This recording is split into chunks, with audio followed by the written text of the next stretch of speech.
Hello, welcome or welcome back to the Instech podcast. Zoya here, and this week we have Guillaume Bonnissent, CEO at Quotech, back behind the microphone for This Week with Robin Merttens. First time round last year, we had Guillaume introduce Quotech to the world, which resulted in many far-reaching listeners approaching Quotech to get to know their platform better. If you want to know the backstory to the company, I suggest you check out episode 316. This time, we turn to Guillaume for a candid conversation on what he has seen in the AI space. Is there too much hype around AI's potential to streamline underwriting? Are data standards being adopted too slowly? Tune in, get a cup of tea or coffee, and let's dive into the conversation.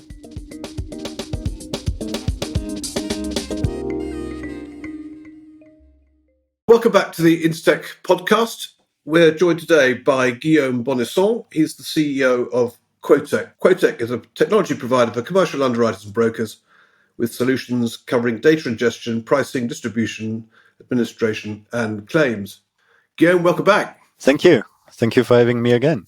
You say again, you were on last year in a much commented podcast. Did anything come of that? I was intrigued. You turn up on these things, you chat away. Was there any follow-up from your point of view? Yeah, it was great. We had some companies contacting us because they heard of us on the podcast, including companies in the US, actually, which shows the international reach of the podcast, which was a very pleasant surprise. And then a lot of people who we meet or contact, because obviously we're trying to sell our ware. So there's a lot of people we contact out of the blue and say, oh yeah, we've heard of you. We listen to your podcast. So even in terms of brand awareness, it's been a great experience. Hence, I'm back. Oh, thank you for that. The global audience, it is something we talk about. You have to decide when you're talking about brand awareness, whether it's local or whether it's global, you're interested in it. And I think if it's global, podcast is a terrific solution. We have people listening to this from all over the world, and a bit like you. So you were here a year ago. What's gone on since then? Give us a progress report. That podcast was titled Built by Underwriters for Underwriting Teams. Are underwriting teams interested in your tech, therefore? Yes, it's been a great year for that, and to prove that our strategy of targeting underwriting teams has worked very well. To give you an example, we signed the dual marine team. And the reason why we signed them is because they couldn't find an underwriting platform that could handle all the quirks of marine insurance. And we were the only platform they found. So it means that instead of targeting a large organization, because we're still a startup and they will tell us we're too small, by actually targeting teams that have real needs, we've been very successful. Is that suggestive of some increase in the verticalization of insurance? And what I mean by that is the idea of having large generic solutions that you then configure to suit the needs of individual class underwriters is waning, and people are now after things which are very specifically designed to their particular class, their particular way of working. Yeah, that's something that I'm a very big advocate of. And we see that more and more thanks to technology. Now, I'm not saying that every company does that, but because of the advent of data lake, for instance, of a lot of other things and a different way of thinking, then companies are much more keen to give the solution that is right for a particular class of business. And that's something that I thought would happen about 10 years ago. And that was one of the premise of starting Quotech. We can't compete straight away with the big legacy system. We would need like a lot of investment and a lot more time to develop our products. But actually what I really thought is, why try to give the same platform to the kidnap and ransom team than to the marine team or the general aviation team?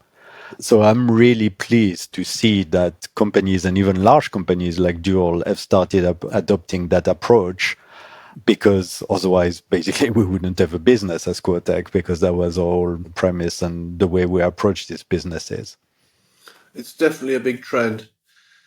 And then in terms of tech, what have you done in the last 12 months? What are your clients and prospects asking you for that you now need to build out that sort of reflects demand in the market right now? Yeah, it's something that I've been working on, trying to find a solution for the past 15 years. It's data ingestion. There's a big amount of time wasted across all underwriting organization or even within the broking houses in data ingestion. So by that, a lot of retyping or information that come by email, or if you're an underwriter who sit at Lloyd's, a broker come to see you at the box and you still have to type that. And it's the idea that, especially with the progress in AI, we now see the light at the end of the tunnel, and I think it's possible. Now, a lot of company claims they can do it, and we are working with a lot of these companies to integrate their solution into our platform. But unlike 10, 15 years ago, where you would spend more time training the algorithm than you would do retyping it yourself, we can see that it is now possible even for classes of business that are a bit more complex, that have a lot more information. I know a lot of companies have started with war, terrorism, and political violence, but that's because it's one of the simpler class of business to ingest the data from.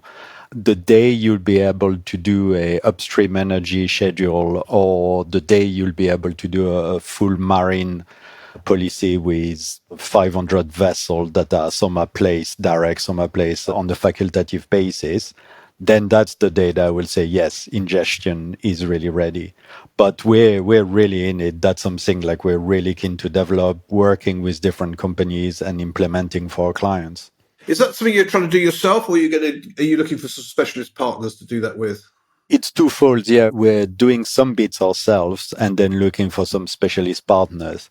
Because actually, when you talk about data ingestion, there are a lot of different aspects. First, there's the class of business specialty. And then there's also the information may come by an email. The first bit is classifying the email, which we think we can do ourselves. Whereas reading complex documents, there are some companies that have already done a lot on it and have progressed quite greatly with this.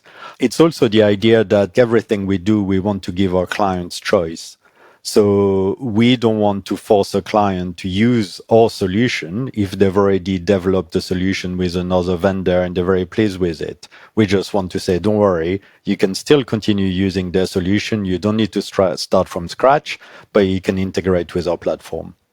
So it's a kind of dual approach to give the best choice for our clients. I think it's very wise. I think it's very important too, because more and more you can see the amount of money that people are investing in ingestion solutions. They're not going to just switch into somebody else's just because that happens to be attached to the tech. You mentioned AI and how it is starting to make the whole data ingestion journey so much easier. I suspect that creates another trend, which is a belief that with particularly an agentic AI tool set, people can do this themselves, so they can go out and get generic solutions, and it shifts the dial slightly on what people think they can do themselves, rather than go to people who over the last 10 years have built up a lot of knowledge in this space and which will probably serve customers well. Are you seeing a sense in which customers feel empowered by AI and don't look quite so much towards specialist providers? There's always been that tendency. I don't think it's specific to AI. AI is just a tool at the end of the day. It's one of the technological tools. And there's always been in the industry some people who are keen to build solutions themselves. It's very rare that it works. It tends to be projects that are akin to HS2 in terms of budgets and deadlines and success. And the reason for it is it's not their specialist business. They don't invest all of their time on it. And a lot of these companies, the third-party vendors like ourselves, we work across different clients.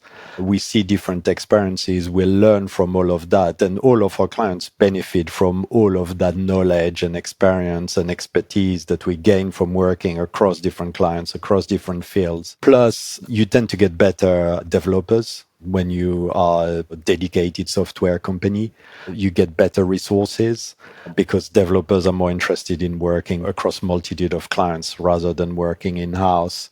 And then at the end of the day, agentic AI, yeah, it seems marvelous, but it's still not that easy to implement. It's not any man off the street who can use a mouse and turn a computer on can suddenly have some AI bots running and solving all of the problems that he has. So I think It's not specific to the AI that buy versus build. I'll let you, as a Frenchman, poke fun at HS2. For us Brits, I'm not sure it's a laughing matter. If I look at agentic AI, at the start of the year, nobody was talking about it at all. Now it's the hottest topic. We were in New York a couple of weeks ago. Nearly every vendor wanted to talk about it. It's the way in which you claim thought leadership these days. The points you make about it not being not that easy to implement are right, but it's a lot easier to implement than anything else that's come before. Do you see it as a sort of disruptive force? Is this more hype, or is it something that we should be deeply aware of and jump on the bandwagon? It's something we should be deeply aware of, but like anything in technology, it's a tool to solve a problem.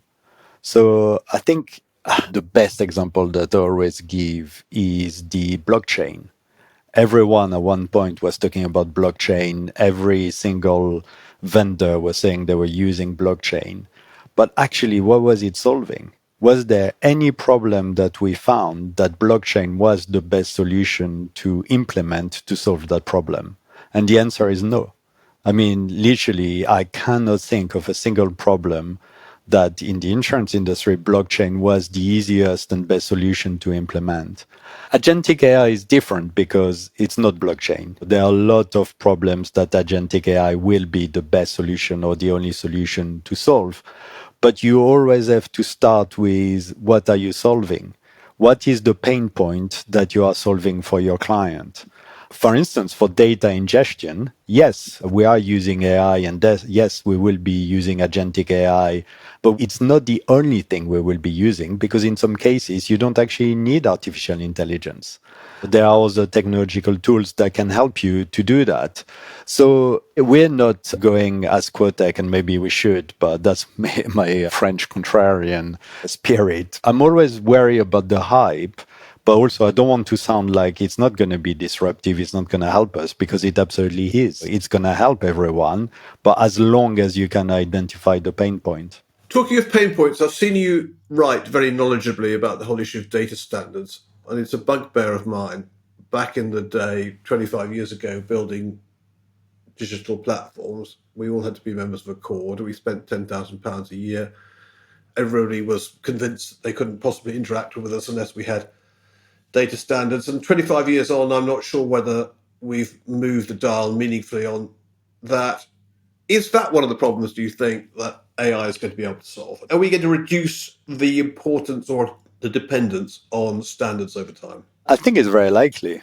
Obviously, if we had standards, we wouldn't have the pain points that we would ask AI to solve. So I'm not saying that we shouldn't have standards. It'd be great to have standards, but like you, Robin, I don't like the fact that the standards that the market wants to adopt are not free.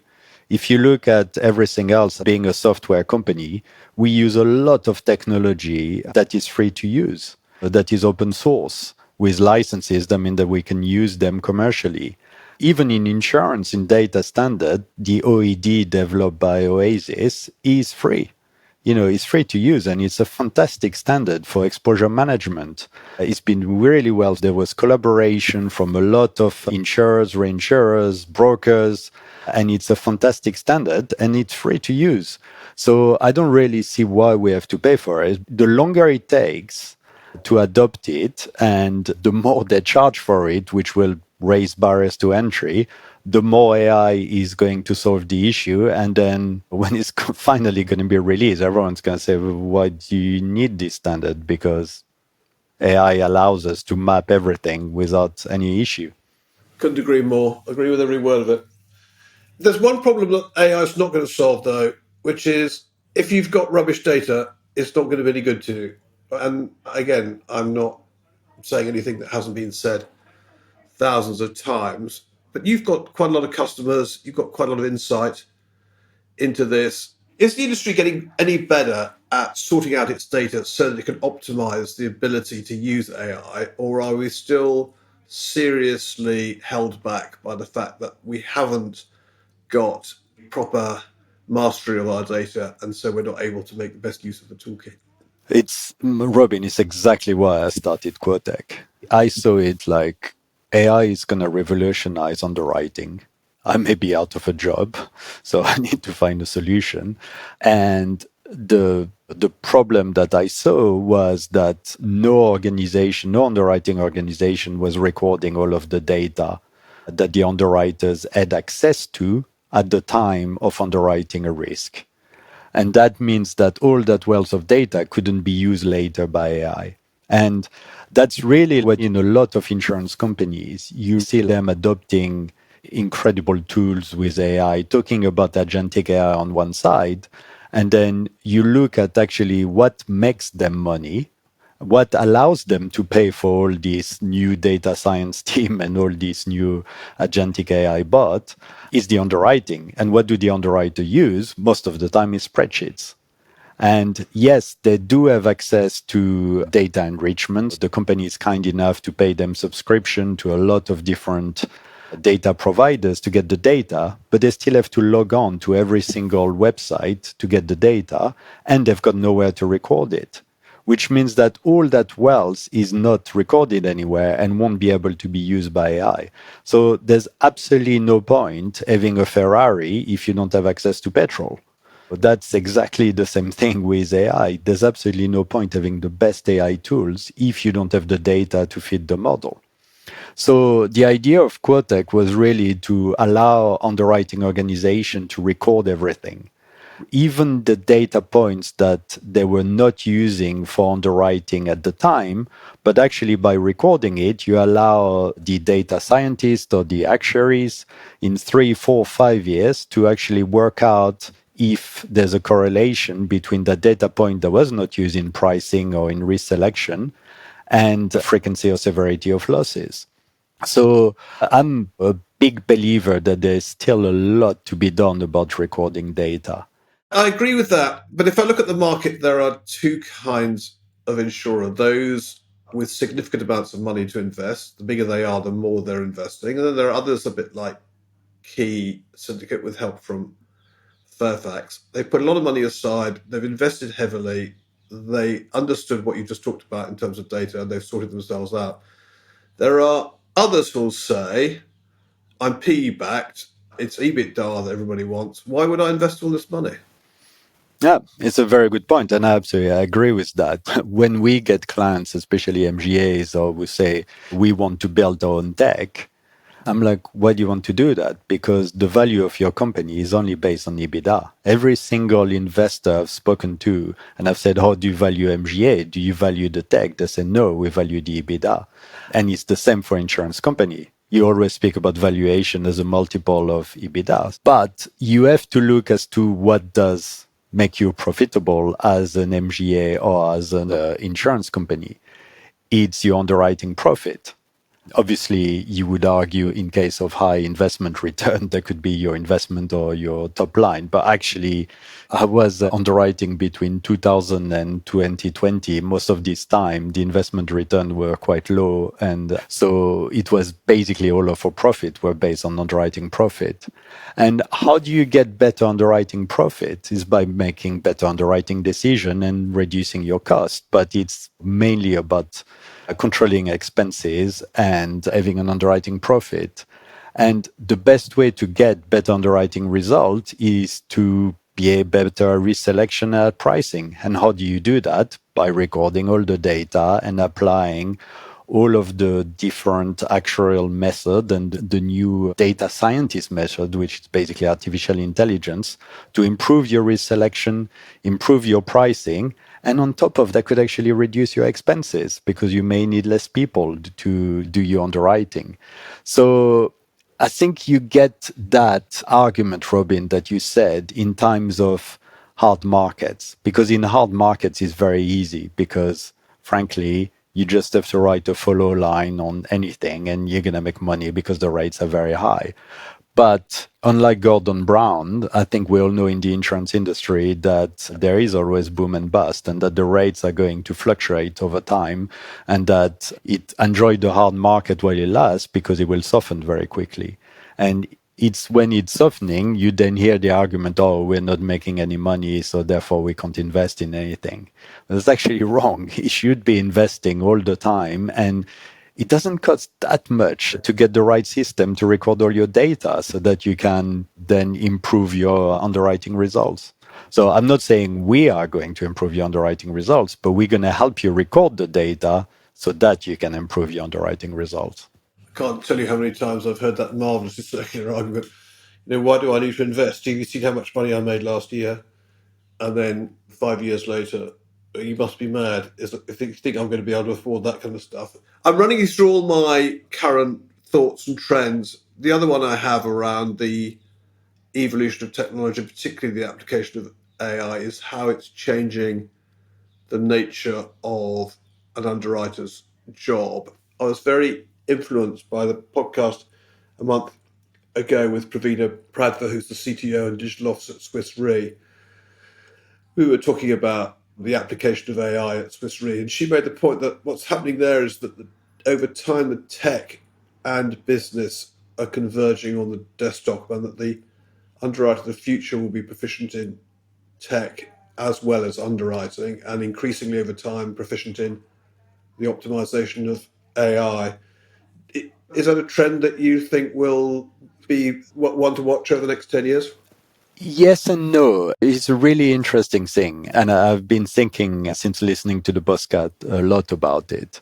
I remember starting at Hiscox in 22, and Robert Hiscox, who was chairman at the time, telling us the insurance company of the future is going to have a bigger IT department than the underwriting department.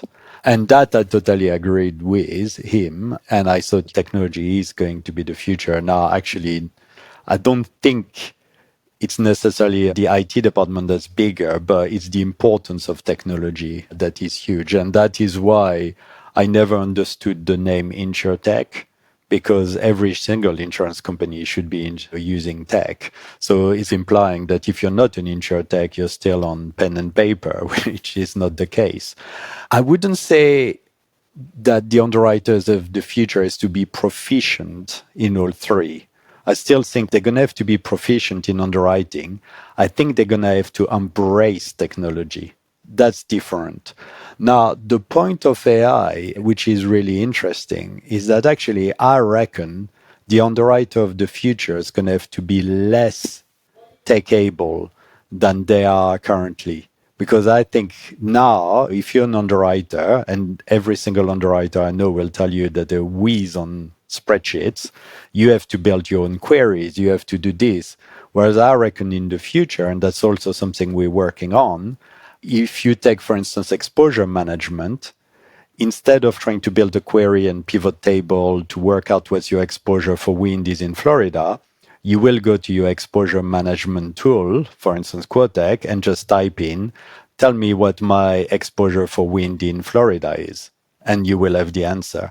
So it's quite different to saying that they'll be able to write algorithm themselves, and basically if you don't have a PhD in artificial intelligence, you won't be able to be an underwriter.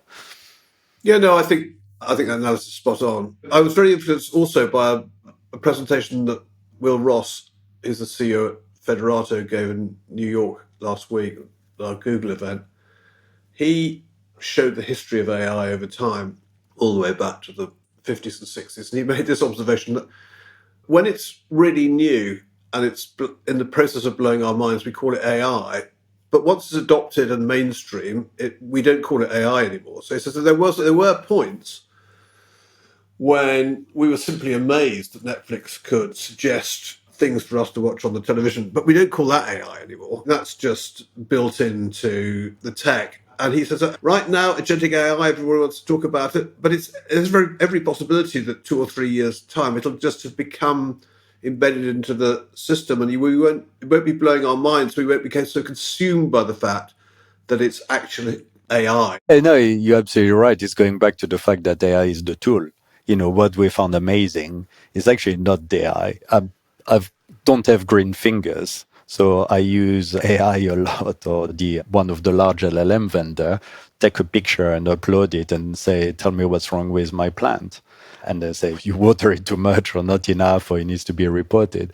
And actually, I don't think of it as, oh, this is AI. I just think of, yeah, this is a great tool that's helping me because I'm a useless gardener. So yeah, no, it's absolutely spot on. And actually, it's funny now because everyone says the Netflix algorithm, don't they? They don't say the Netflix AI. Yeah, exactly. I was with a group of people my own age, not very tech savvy. I asked who used ChatGPT. Nobody really did. One person did. They use it. They use it to write songs.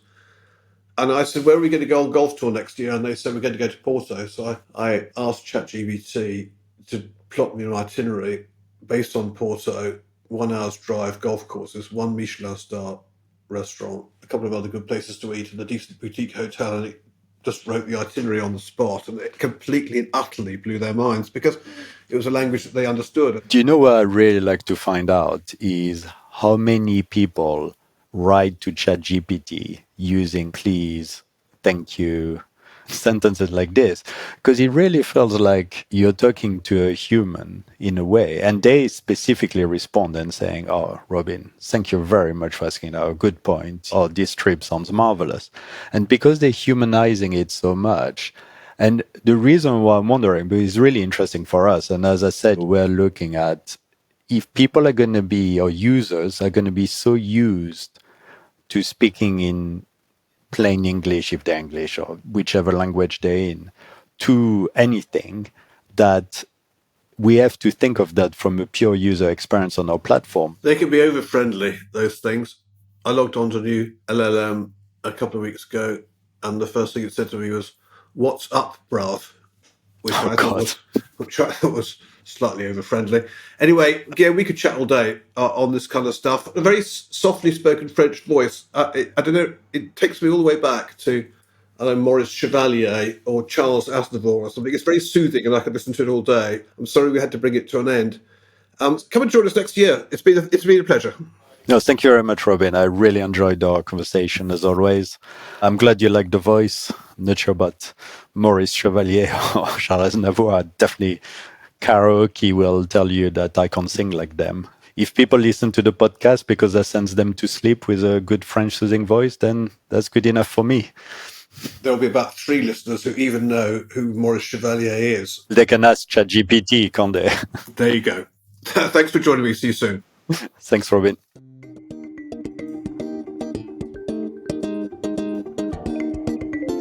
Well, if you've made it this far, then I'm pretty sure you found that as interesting as I did.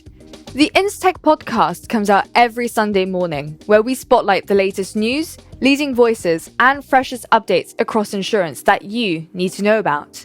If you would like to take part in these conversations, head to www.instech.co to find out how you can join our network and be a part of the insurance intelligence for the curious.